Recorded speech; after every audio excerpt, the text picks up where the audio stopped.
सबसे पहले हम समझेंगे बहुपद और पॉलिनोमियल के बारे में। ये जो बहुपद है ये चैप्टर 2 है और एक्सरसाइज 2.1 स्टार्ट करने से पहले हम ये समझेंगे कि बहुपद क्या होता है। तो देखो बच्चों, बहुपद की बहुत ही सिंपल परिभाषा है, बहुत ही सिंपल डिफिनेशन है कि किसी चर में कोई ऐसा व्यंजक जिसमें उपस्थित चर की सभी घातें कैसी हो, ऋणात्मक पूर्णांक हो, उसे हम बहुपद कहते हैं। क्या कहते हैं?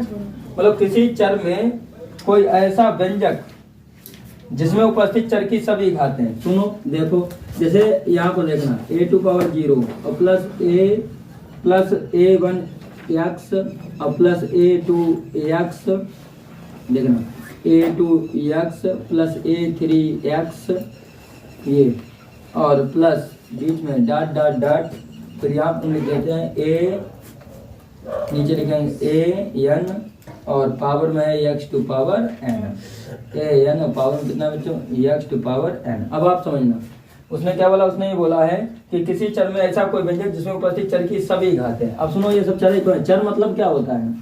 चर का मतलब होता है वेरिएबल, जो x y और z में हुआ करते हैं। किसमें हुआ करते हैं?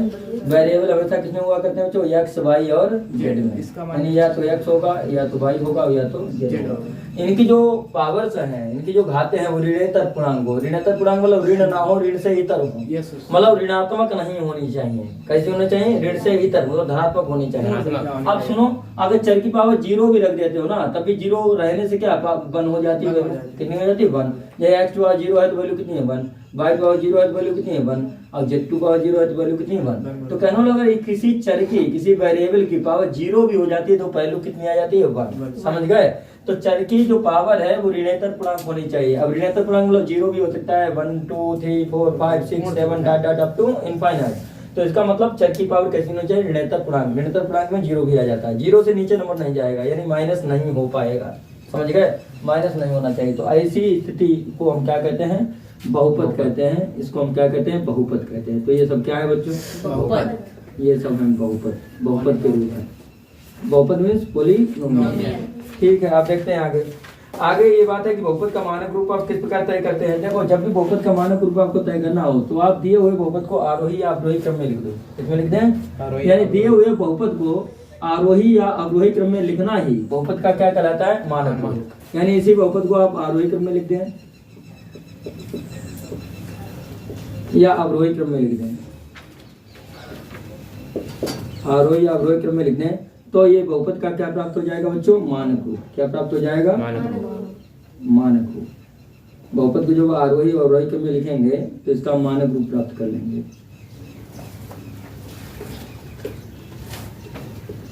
मानक रूप मतलब स्टैंडर्ड फॉर्म। मानक रूप मतलब स्टैंडर्ड। जब इनको, इसके बहुपद को हम आरोही या अवरोही क्रम में लिखते हैं तो हम कहते हैं कि वो उसका क्या है? मानक रूप। समझ पा रहे हैं? नहीं समझ पा रहे? असेंडिंग ऑर्डर और डिसेंडिंग ऑर्डर और असेंडिंग ऑर्डर। अच्छा, आगे देखो, बहुपद की घात क्या होती है? बहुपद की घात, बहुपद में चर के सबसे बड़ी घात वाले पद का घातांक जो है बहुपद की घात कहलाता है। जो चर है उसमें सबसे बड़ी जो घात होगी, समझ गए, वही बहुपद की घात कहलाएगी। जैसे सुनो, जैसे हमने एक द्विघात समीकरण लिखा। द्विघात समीकरण का व्यापक रूप क्या होता है आप तो जानते हैं, ax² plus bx plus c। समीकरण है तो इक्वल टू 0 लगा देंगे, बहुपद है तो 0 नहीं लगाएंगे। ये क्या है? समीकरण। इसमें अधिकतम पावर कितनी बताओ? 2 है। तो इसमें लिख देंगे कि घात कितनी हो गई? घात हो गई 2। समझ रहे हो? घात तो कितनी हो गई? घात हो गई 2। तो सबसे जो सर्वोत्तम पावर होगी, सर्वोत्तम घात होगी, वही हम क्या कहलाएंगे? उसकी घात कहलाएगी। किसकी? बहुपद की। बट ये समीकरण है, ठीक। अब अगर बहुपद ले तो आप बताना घात कितनी है। बहुपद हम लेते हैं ax³ plus bx² plus cx और प्लस का d। अब बताओ इसमें घात कितनी है? x³ 3 है। कितनी है? 3। तो इसमें घात 3 है। तो हम जानते हैं कि जो दिया हुआ बहुपद है उसमें सबसे बड़ी घातांक ही बहुपद की घात कहलाती है। तो ये घात इसमें कितनी हो गई? 3। समझ पा रहे हैं आप? नहीं समझ पा रहे? तो इसमें घात हो गई 3। अच्छा, हम आगे अगर देखें तो आगे और क्या एक्सप्लेन किया गया है कि बहुपद की घात के बारे में समझिए। बहुपद के प्रकार समझो। तो बहुपद में एक पदी होता है, द्विपद होता है, त्रिपद होता है और फिर अचर बहुपद भी होता है, शून्य बहुपद भी होता है। तो एक पद बहुपद कौन सा होता है? जिसमें केवल एक पद हो, जिसमें केवल। अगर एक पद की बात की जाए तो सुनो, इसको हम केवल ax क्यों निकाल लें तो ये पूरा अपने में एक पद है पूरा एक पद है, तो ये एक पद ही कहलाएगा। क्या कहलाएगा? और अगर हम द्विपदी की बात करें तो कम से कम 2 पद आने चाहिए। जैसे ax प्लस b, कितने पद आ गए? 2। तो ये क्या कहलाएगा? पहली बात ये हम तीन को मानते हैं, जैसे ax square plus bx plus c, ये क्या कहलाएगा? त्रिपदी। समझ पा रहे हो नहीं तुम?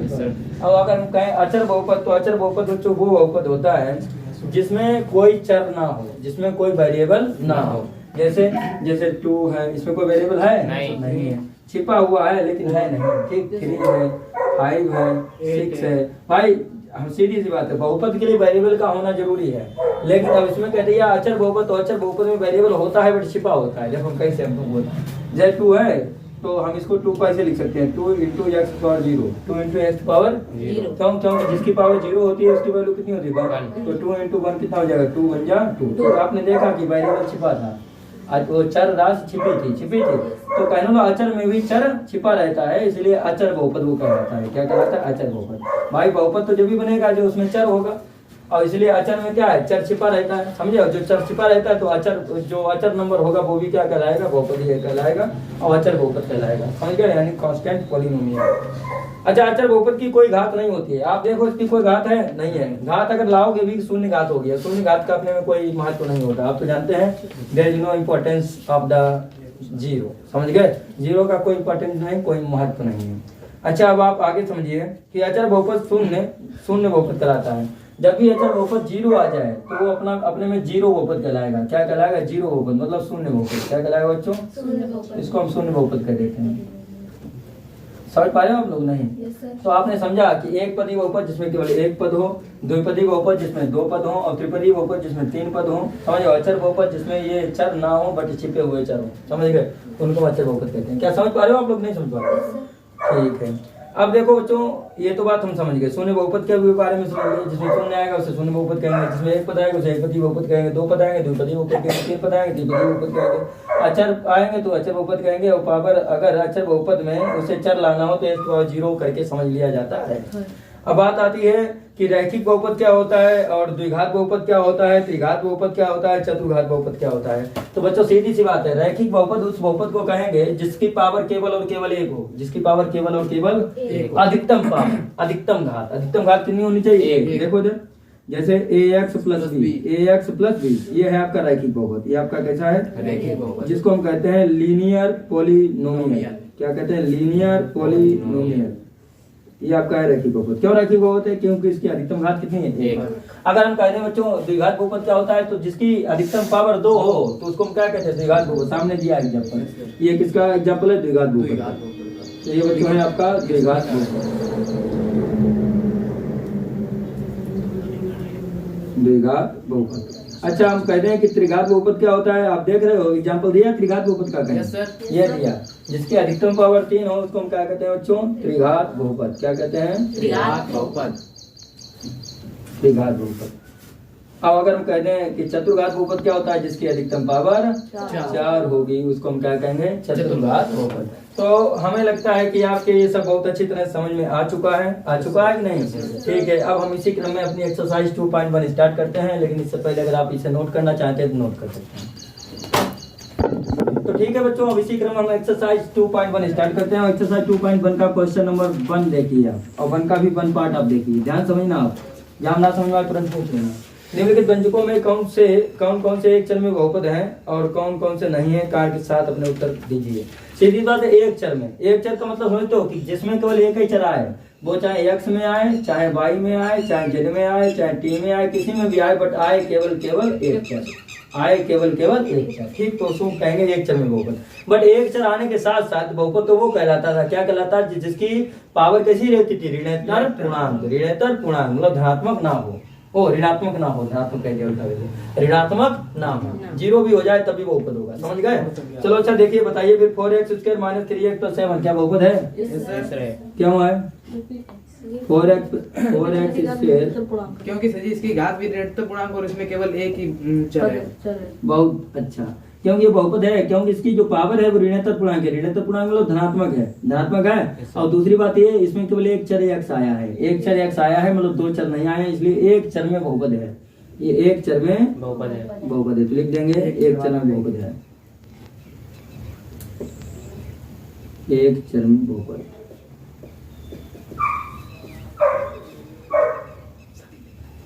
अच्छा दूसरा, सेकंड नंबर, सेकंड नंबर आपका है by square plus root two, by square plus root two. ये बताओ बहुपद है? नहीं हाँ है। ये बहुपद नहीं है क्यों नहीं है? है सर। क्योंकि रूट को हटाएंगे इसकी पावर 1/2 आ जाएगी। परिमेय आ जाए, अपरिमेय आ जाएगी, वो परिमेय आ जाएगी। 1/2 पावर आएगी, रूट को हटाएंगे। हाँ तो उससे क्या फर्क पड़ता है, रूट को हटाने से पावर एक चर में तो- हम बताएं तो सर एक चर में स्क्वायर लग जाएगा। एक चर में बहुपद है कि नहीं? बहुपद हमें थोड़ा सब असमंजस में है। है तुम सर। उसमें देखो अपना, थोड़ा इसे बंद करो। देखिए बच्चों ये भी बहुपद है। क्यों बहुपद है? एक तो ये एक चर में है जो कि बाई है, और दूसरी बात ये जो चर है, चर की पावर कैसी है? ऋणात्मक पूर्णांक। अचर से कोई मतलब है, चर से मतलब है चर की पावर कैसी होनी चाहिए? धनात्मक, सो है धनात्मक, इसलिए एक चर में बहुपद है। ये एक चर में बहुपद है, तो यहाँ पर हम लिख देंगे एक चर में बहुपद।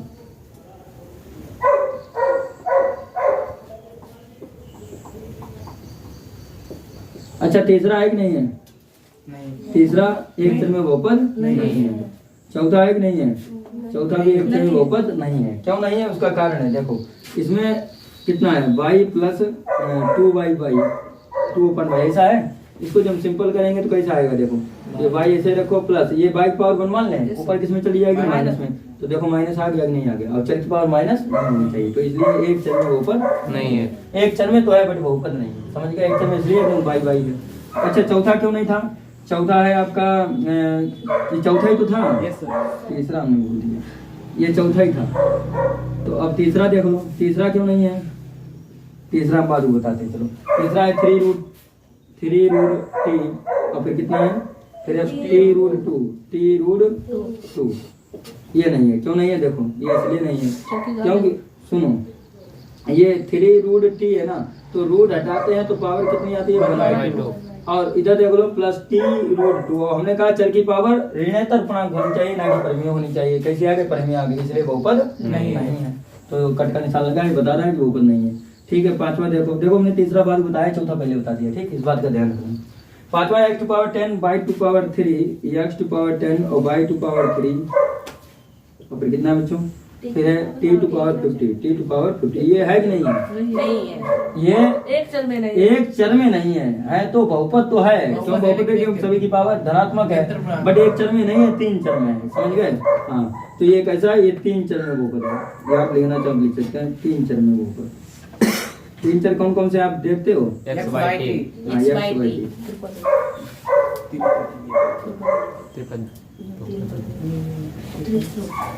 ये 3 चर में बहुपद है। क्या समझ में आया आप लोगों को? नोट कर सकते हो, अपना समझ आता है। क्वेश्चन नंबर 2 की तरफ देखना बच्चों। क्वेश्चन नंबर 2 में क्या बोला गया, ध्यान देखना। 2 में ये बोला गया निम्नलिखित में से प्रत्येक में x² का गुणांक लिखिए। तो x² का गुणांक मतलब 2 + x² + x में लिखना है। देखो 2 + x² + x में लिखना है। अब आप ये बता दीजिए इसमें x² का गुणांक कितना है? एक है। कैसे बताया? क्योंकि x² के पास वाला देख लो नंबर, जो नहीं है तो 1 मान लो। तो x² का गुणांक कितना हो गया? 1। तो यहाँ आप लिख देंगे कि x² का गुणांक = 1। x² का गुणांक = कितना है? 1। x² का गुणांक है आपका 1। ठीक है सेकंड नंबर देखते हैं। सेकंड में क्या है? सेकंड में 2 - x² + x³। 2 - x² + x³। चलो इसमें बताओ x² का गुणांक कितना है? इसमें है -1। कितना है? -1। क्योंकि x² के आगे 1 और फिर माइनस साइन सहित, तो फिर x² का गुणांक कितना हो गया? -1। x² का गुणांक हो गया -1। चलो तीसरा देखते हैं इसी क्रम में। तीसरा में है बच्चों π/2 × x², π/2 × x² और प्लस x। इसमें बताओ π/2। तो लिखेंगे कि x² का गुणांक कितना है? π/2। अच्छा x का गुणांक बता दो, इसमें कितना है? x का 1। हाँ आगे कुछ नहीं तो बनवाना जाएगा। तो किसी का भी गुणांक पूछा जा सकता है, जरूरी नहीं x² का। 4th नंबर है √2x - 1। √2x - 1। चलो इसमें बताओ x² का गुणांक तुम बताओ। अच्छा x² ही नहीं है तो गुणांक कहाँ से टपक पड़ेगा? 0। तो x² का गुणांक कितना है? 0। x² का गुणांक 0। समझ नहीं पा रहे हो तुम बिल्कुल भाई नहीं समझते हो। अच्छा अब अगला देखिए इसी क्रम में क्वेश्चन नंबर 3। 3 में बच्चों क्या पूछा गया देखना, ध्यान समझना। 3 में बोला गया है कि चर x में द्विघात बहुपद का व्यापक रूप लिखिए। चर x में द्विघात बहुपद का व्यापक रूप लिखना है। चर क्या है x और द्विघात बहुपद का व्यापक रूप लिख दो, वो तो आपको मालूम ही होगा, ax square plus bx plus c। समझ गए? ये द्विघात बहुपद का क्या है? व्यापक रूप। अच्छा, एक काम किया करते हैं बहुपद में, क्या किया करते हैं कि कांस्टेंट को आगे लिख दिया करते हैं, तो इसमें लगा देंगे ऐसे ब्रैकेट और कांस्टेंट को आगे लिख देंगे। ऐसा क्यों किया करते हैं? ऐसा इसलिए किया करते हैं कि अगर कोई टर्म कॉमन लेना हो तो कॉमन लेके उसको बाहर निकाला जा सके। समझ गए? तो क्या लिख दिया करते हैं। वैसे समीकरण जो हुआ करता था उसमें क्या हुआ करता था कि केवल ax square plus bx plus c लिख के इक्वल टू 0 कर दो। समझ गए? और इसमें अगर के आगे लिख दोगे तो उससे कोई अंतर नहीं पड़ेगा। तो आपसे अगर पूछा जाए कि एक ही चर में पूछा गया कि चर x में द्विघात बहुपद का व्यापक रूप क्या है, तो आप बताएंगे तो यही ax square plus bx plus c, but question लगाते समय आप के आगे लिख देंगे। समझ गए? जब द्विघात बहुपद आपको बनाना हो। समझे नहीं समझे? ठीक है। अब क्वेश्चन नंबर 4 देखिए आप। क्वेश्चन नंबर 4 में क्या बोला गया है कि 35 घात रहे, घात कितनी रहे? 35। ठीक, के द्विपद का घात 35 रखो, दो पद बना दो। तो देखो बच्चों, कुछ भी घात 35 रख दो, देखो x पावर 35 कर दी, और द्विपद बनाना है तो +2 कर दिया, बन गया द्विपद।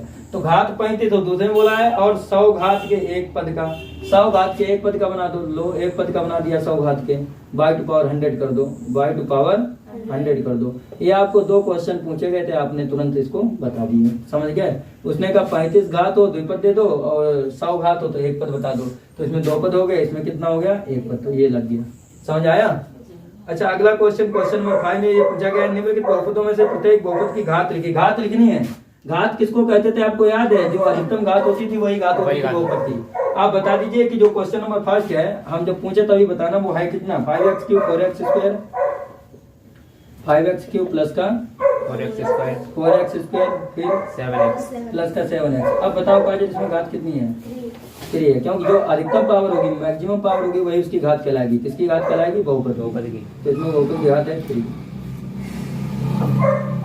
बहुपद की घात कितनी है बच्चों? 3। चलो आगे देखते हैं इसी का सेकंड पार्ट कितना है?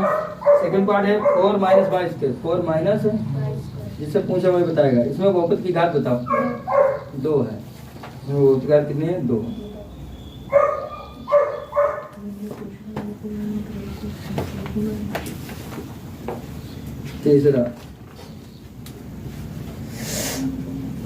तीसरा आपका है 5t minus root 7, 5t minus root 7। अंश का बताओ। बहुपद की घात 1।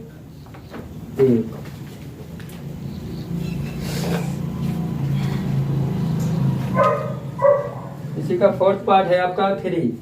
निधि बताओ 3 में घात। हाँ, बहुपद की घात कितनी है? 0। अचर पद में 0 रहती है। अच्छा अच्छा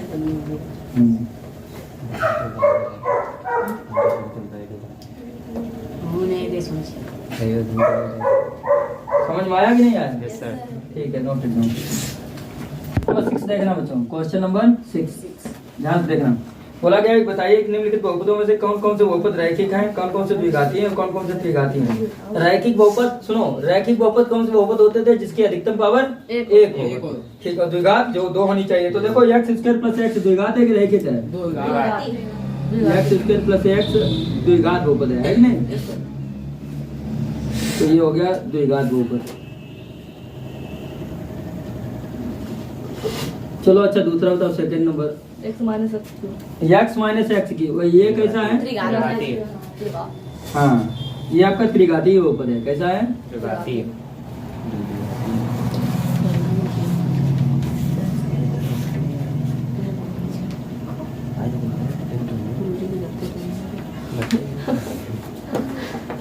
थर्ड नंबर देखो बच्चों, थर्ड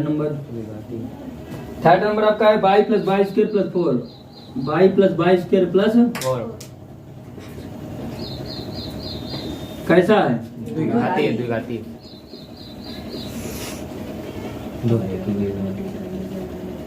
द्विघाती बहुपद। अच्छा, अगला देखो बच्चों, अगला 1 प्लस x कितना है? 1 प्लस x। ये कैसा है? रैखिक बहुपद। रीति की तरह ध्यान दो।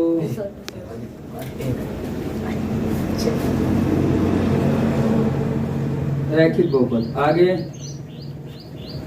5 नंबर 3t 3t, ये कैसा है? रैखिक ये भी है। और 2 घाती 6 number r square R square कैसा है? 2 घाती है। हाँ, केवल घात देखना है इसमें, और कुछ नहीं देखना है। बहुत सरल है पद ना देख लेना, सरल है। द्विघाती है।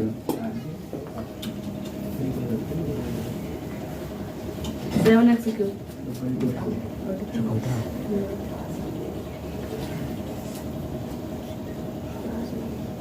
फिर कितना है? 7x cube 7x cube 7x cube 7, x cube ये कैसा है? त्रिघाती त्रिघाती है। हो गया। अब देखते हैं क्वेश्चन नंबर 7 बोला गया है कि निम्नलिखित में प्रत्येक बहुपद को मानक रूप में लिखिए। मानक रूप क्या होता था बताया था, जिसको आरोही या अवरोही क्रम में लिख दिया जाए। ठीक है, देखो भाई मानक रूप 7 का फर्स्ट पार्ट आरोही या अवरोही क्रम में लिखना है। तो आप बताइए 3x + 5 ये मानक रूप में है कि नहीं है? ये तो ऑलरेडी मानक रूप में है, तो ये स्वयं अपने मानक रूप में है। अच्छा, सेकंड नंबर है 2y + 3 - 5y square. 2y + 3 - 5y square, तो इसका मानक रूप लिख दीजिए। मानक रूप मतलब होता है आरोही अवरोही क्रम में लिखना। -5y स्क्वायर तो सबसे पहले बड़ी घात कितनी है? -5y स्क्वायर हाँ, प्लस 2y +2y प्लस 3 +3। बहुत अच्छी बात। तीसरा नंबर बच्चों क्या है? x⁴ - 3x square. फिर कितना है? +1। बताओ मानक रूप। है ये अपने मानक रूप में ऑलरेडी है। अच्छा, फोर्थ नंबर 5 क्या लिखना चाहो उसके आगे लिख दिया करो, already in standard form, already in its standard form. ठीक, ना लिखना चाहो तो भी उस में दिख ही रहा है। ठीक है, कोई जरूरत नहीं है। अच्छा, फिर कितना है? 5 है मानक रूप में। यस सर ये भी अपने मानक रूप में है। अच्छा, उसके बाद आता है 1 - 2y 1 - 2 1 - 2y plus 3y + 3y to power 6 है मानक रूप में। नहीं है। तो करो मानक रूप में 3y power 6 3y to power 6 -2y हाँ +1 -2y + 1 1। तो ये हो गया इसका मानक रूप। समझ